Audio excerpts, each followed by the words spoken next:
वेग्रो stock market podcast में आपका स्वागत है, जहां आपको मिलते हैं रियल टाइम मार्केट अपडेट्स और ट्रेडिंग इनसाइट्स सीधे व्हाट्सएप पर, बिना किसी एक्स्ट्रा ऐप के। तो चलिए आज बाजार का हाल देखते हैं। सुना है लगातार 5वां दिन तेजी रही। मोमेंटम तो काफी मजबूत लग रहा है। हाँ बिल्कुल। पिछले 2 महीनों में देखिए ये सबसे लंबा विनिंग स्ट्रीक है। खरीदार पूरी तरह से कंट्रोल में दिख रहे हैं।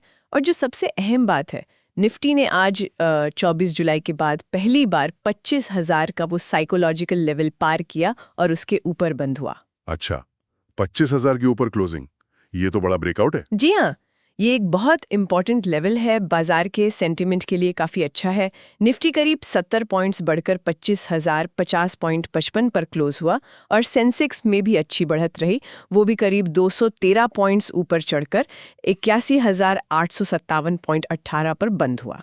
25,000 पार होना वाकई में नोट करने लायक है। अच्छा, तो ये जो ओवरऑल तेजी दिख रही है, इसके पीछे कौन से सेक्टर्स का हाथ था? कहाँ सबसे ज्यादा एक्शन था आज? देखिए, आज आईटी सेक्टर में काफ़ी अच्छी रौनक थी। इन्फोसिस, टीसीएस जैसे जो बड़े नाम हैं, उनमें अच्छी खरीदारी हुई। हाँ, आईटी स्टॉक्स तो चल रहे थे आजकल। जी, इसका एक बड़ा कारण है डिजिटल ट्रांसफॉर्मेशन की जो डिमांड लगातार बढ़ रही है ना। कंपनियां टेक्नोलॉजी पर काफ़ी खर्च कर रही हैं, तो उसका फ़ायदा इन आईटी कंपनियों को मिल रहा है।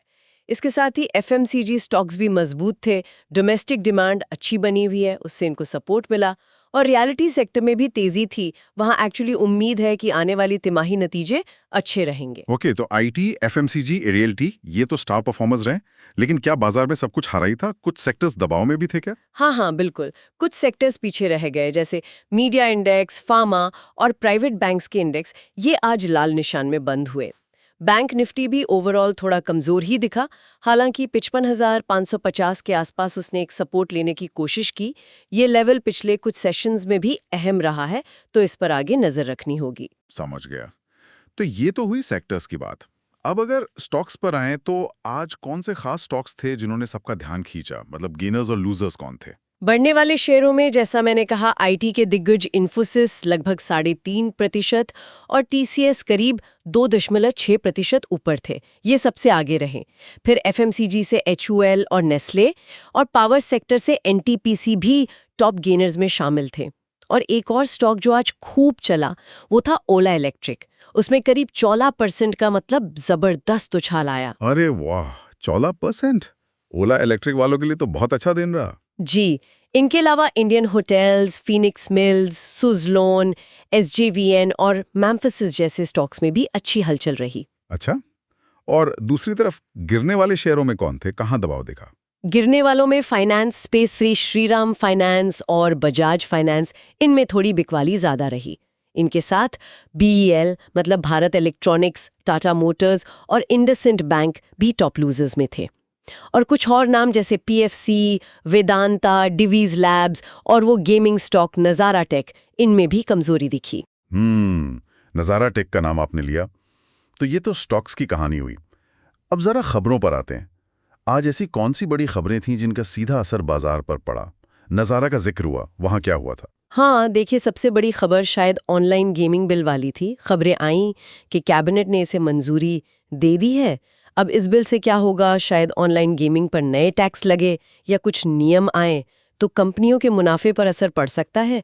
इसी डर से नज़ारा टेक जैसा स्टॉक 12% तक गिर गया। ओहो, 12%! ये तो काफी बड़ा इम्पैक्ट है। बिल्कुल। दूसरी तरफ आईटी सेक्टर के लिए एक पॉजिटिव खबर थी। टीसीएस ने फिनलैंड के एक बड़े रिटेल ग्रुप कैस्को के साथ एक नई पार्टनरशिप अनाउंस की है। अच्छा, हाँ, ये डील टीसीएस की यूरोपियन रिटेल मार्केट में पकड़ और मजबूत कर सकती है, खासकर सप्लाई चेन और टेक्नोलॉजी ट्रांसफॉर्मेशन जैसे एरियाज में। ठीक है। और कोई बड़ी खबर? हाँ, कॉर्पोरेट जगत से भी कुछ और खबरें थीं। अल्ट्राटेक सीमेंट ने इंडिया सीमेंट्स में अपनी हिस्सेदारी बेचने को मंजूरी दे दी है। और वेदांता का जो डीमार्जर मामला है, कंपनी को अलग अलग हिस्सों में बांटने की जो प्रक्रिया है, उसकी सुनवाई एनसीएलटी में फिलहाल टल गई है। अगली तारीख 17 सितंबर है।